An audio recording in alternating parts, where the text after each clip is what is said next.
कल कांग्रेस पार्टी की कार्यसमिति ने एक आश्चर्यजनक और देश विरोधी फैसला लिया है। उन्होंने अपनी पार्टी के 37 के रिजोल्यूशन को फॉलो करते हुए महान वंदे मातरम गीत के 2 ही छंद गाने का फैसला किया है।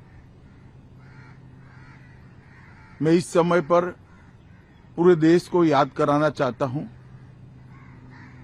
कि 1937 में कांग्रेस पार्टी ने मुस्लिम अपीसमेंट के लिए वंदे मातरम के 2 टुकड़े कर देश के विभाजन की नींव डाली थी और वहीं से 2 राष्ट्र के सिद्धांत को ताकत मिली थी और अंततोगत्वा देश का विभाजन हुआ और पाकिस्तान का जन्म हुआ था। आज जब वो ऐतिहासिक गलती को वंदे मातरम के गीत के प्रागट्य के 150वें साल में नरेंद्र मोदी सरकार ने सुधारकर बंकिम बाबू की ये अमर कृति को पूरा गीत गाकर राष्ट्रीय एकात्मता को फिर से एक बार सुदृढ़ करने का प्रयास किया है और सभी सरकारी फंक्शंस में इसको पूर्ण रूपेण गाने का जो निर्णय किया है, वो निर्णय को कानूनी जामा भी पहनाया है। इसकी अवहेलना करने का कांग्रेस ने कल निर्णय किया है। कांग्रेस का ये निर्णय केवल और केवल इनकी घोर तुष्टीकरण की नीति की पुष्टि करता है। वोट बैंक के तुष्टीकरण के लिए उन्होंने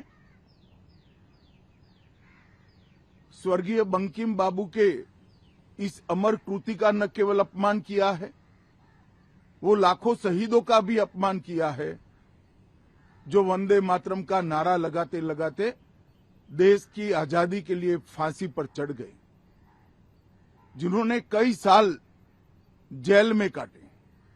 आज कांग्रेस पार्टी 1937 का अपनी पार्टी का रिजोल्यूशन मान रही है और पार्लियामेंट के एक्ट को नकार रही है।